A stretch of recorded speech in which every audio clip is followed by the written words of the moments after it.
Hello, this is RHM for RHM Movie Reviews. Today I will be talking about my Disney Pixar movies, or I will start talking about them because I don't have a lot. Well, I do have a lot, but I want to get through it as much as I can. All right, the first one, Toy Story. It's actually the first computer animated feature-length movie for the U.S.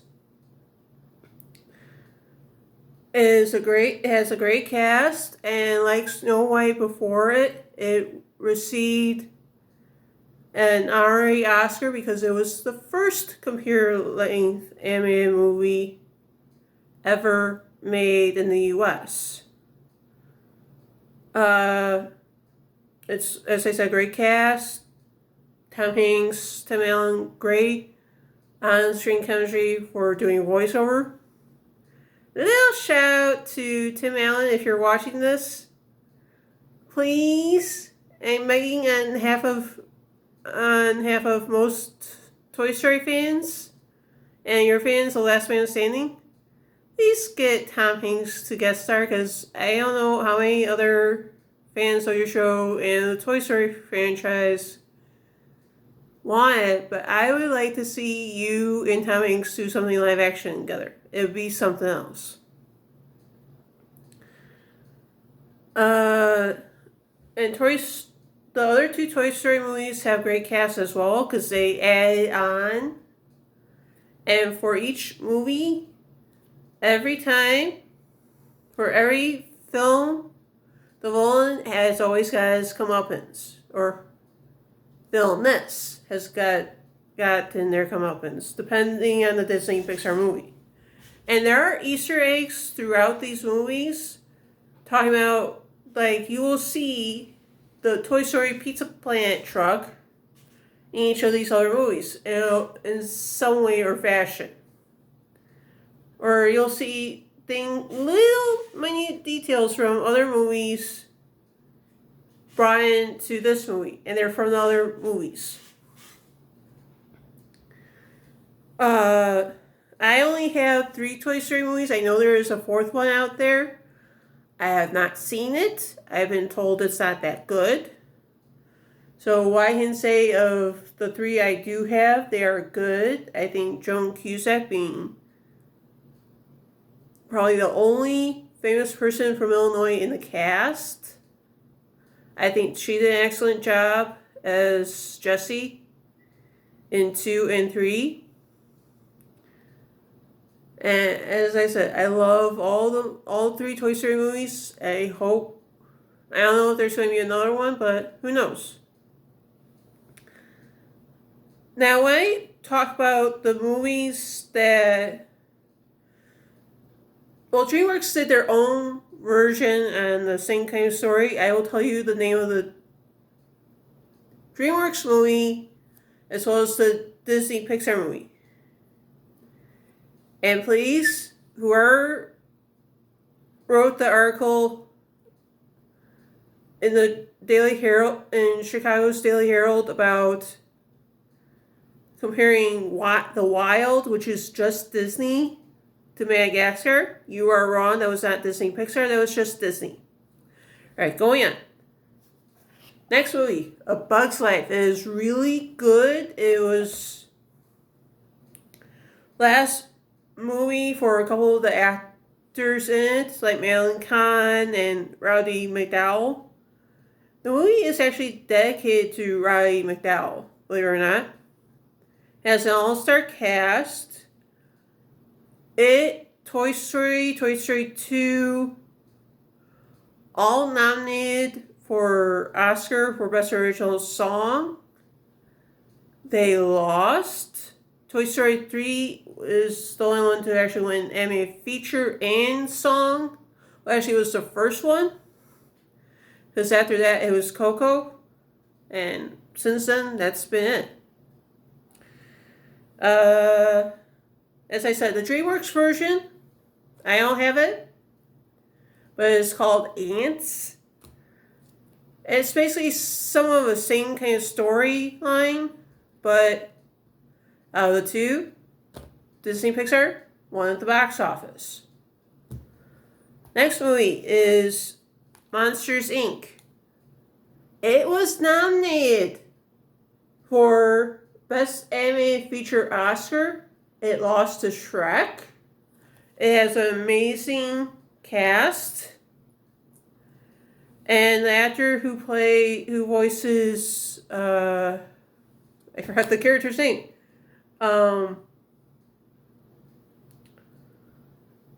Warnews. That was James Coburn. Coburn. It was his last movie. And I think when I was talking about Toy Story movies, Toy Story 2 was actually the actor who voiced Slinky Dog, Jim Varney. That was his last film role. And unfortunately, he did pass away shortly after Toy Story 2 came out. So that way, in case you're wondering why there's a different actor as the voice of Slinky Dog, that's for Toy Story 3 and 4. That's why. The next movie is Fishtail, called Finding Nemo. It is a great movie. This actually was nominated for Oscar for Best Animated Feature. It won. And actually, Monsters, Inc. only won. The only Oscar it did win was Best Original Song. And congratulations to Randy Newman. And finally winning an Oscar. As far as I'm concerned, he was the Susan Lucci of the Oscars. The director of the movie, one of the directors of the movie, Andrew Stanton, actually voices a character, a supporting character, but still a character in the movie. And I gotta say, with all these Disney Pixar movies, it's not the first time for Disney company to have somebody from behind the scenes do the voice for a character, to voice a character. The first time that was ever done was with Walt Disney, and he was the first original voice for Mickey Mouse. In case you're wondering. Next one is Incredibles. It too is a great movie. The director's kids, two of his sons voice characters in the movie, and the director is Brad Bird. His sons, if I remember the names correctly, Brad Bird, if you're watching this, please forgive me if I forget your sons' names who were actually in the first Incredibles movie.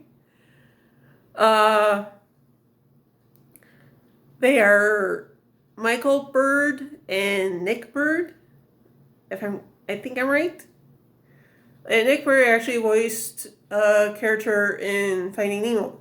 Actually, I'm sorry, I'm going back to Finding Nemo. In the DreamWorks version of that same kind of storyline, or based in that same kind of environment, is Shark Tale. I have one clue as to why Finding Nemo did better than Shark Tale.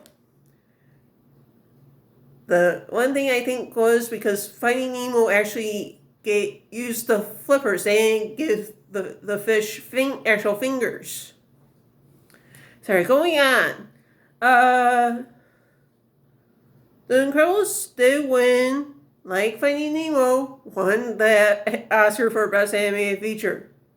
And believe it or not, the actor who voices Frozone, Samuel L. Jackson, you can find him in other Disney Company movies, like the Marvel movies as Nick Fury.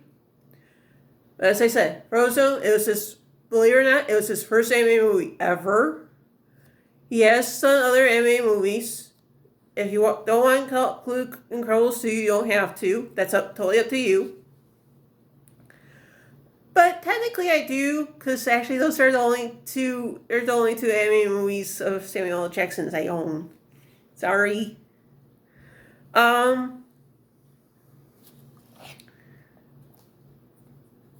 Next movie is Cars. It's sad but true. This was the late Paul Newman's last movie.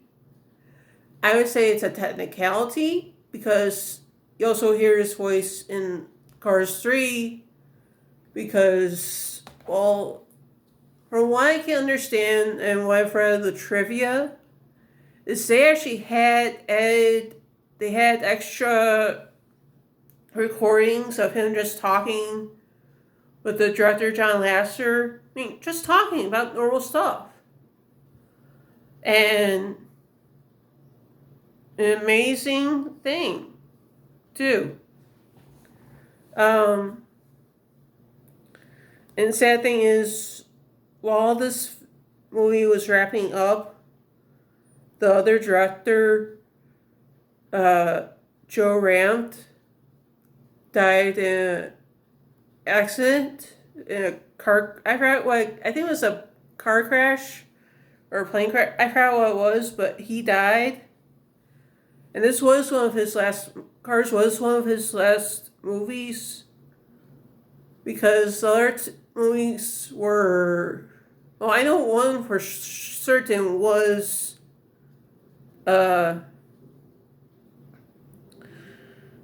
Corpse Bride with his good friend. I think he was friends with Tim Burton, but yeah, with the movie he did with Tim Burton where he was the executive producer was Corpse Bride. And believe it or not, Cars. As far as I know, this is the only time almost it actually has voiced an animated character. It was his first animated movie.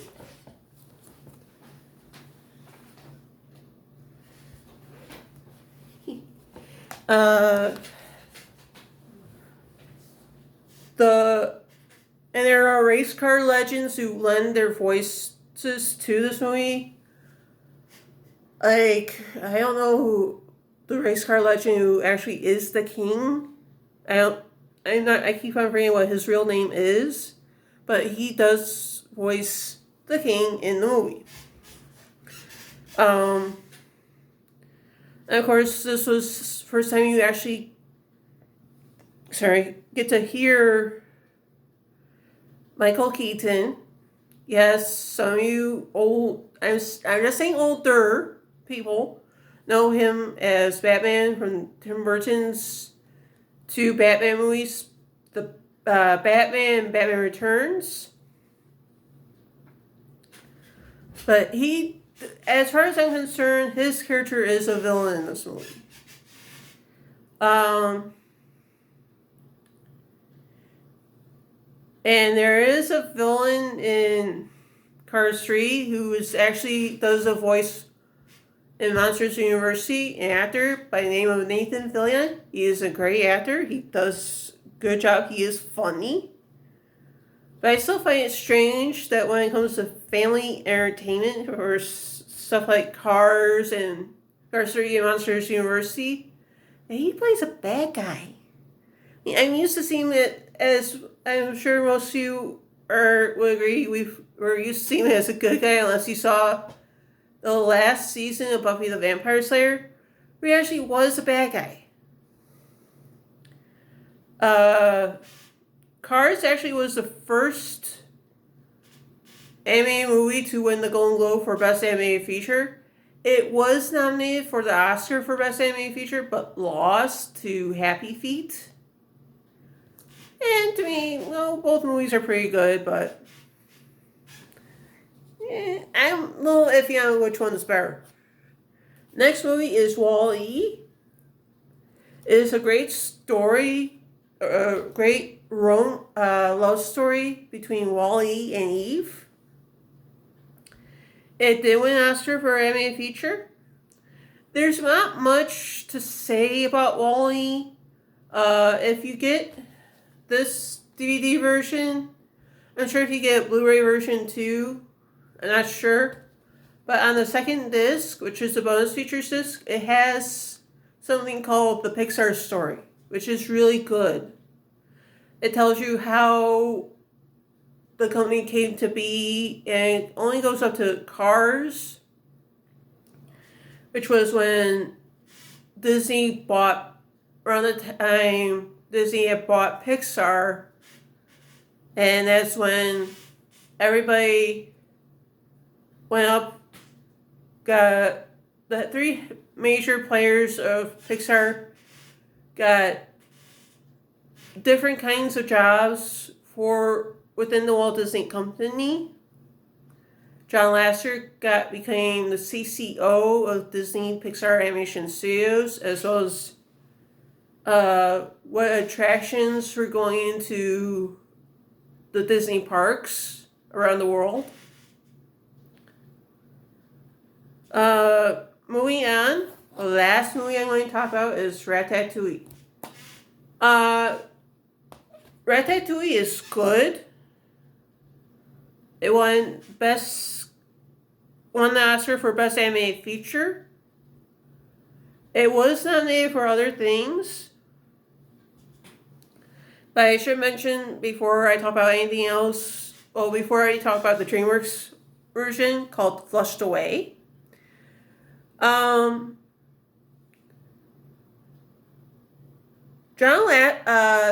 is an actor that you will see through all the Disney Pixar movies, and that one actor, you might know him from a little TV show called Cheers. The actor's name is John Ratzenberg. He does an excellent job for every character that he's played. He's so very, very funny. And I do suggest, if you want to, I never really watched Cheers, but recently John Ratzenberg did guest star on one of the new Disney Channel shows called Just Roll With It, and he was very funny in it. I wasn't sure how good he would be in a show like that where the audience picks what you're going to do next in the scene. Gets to pick what the actor's going to do next in the scene. I don't know how he was going to do it, but he did well, I think. But I didn't watch the full episode, so I wasn't sure. But I think he probably did very good. As I said, the DreamWorks version, Flushed Away. The difference is, same thing with Shark Tale, with it being compared to Finding Nemo when they came out around the same time. With Disney Pixar, they made the animals more real, where with DreamWorks, with the people behind those two movies, behind Shark Tale and Flushed Away, they made their animals more human than actual animals. I actually really like Ratatouille. Little side note, when I do eventually tell you what I think of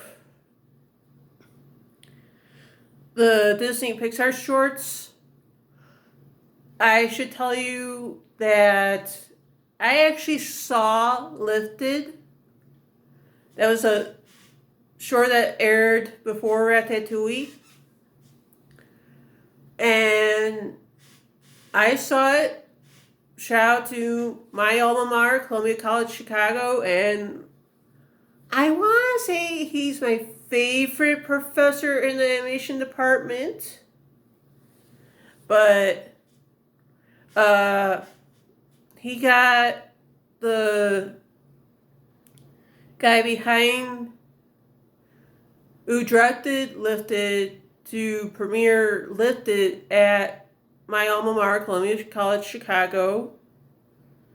The short was great. It was very funny. I forgot. I forgot who actually directed it. I think it was Scary Trot. That was his first name, Scary. I know that much. I forget. Excuse me, what his last name is, but I know he's known for, I think it's sound mixing and for special effects for Star Wars movies, or for actually working with George Lucas. But I'll talk about that in another episode, next episode, but This is RHM for RHM Movie Reviews, signing off. See you in the next Disney Pixar episode.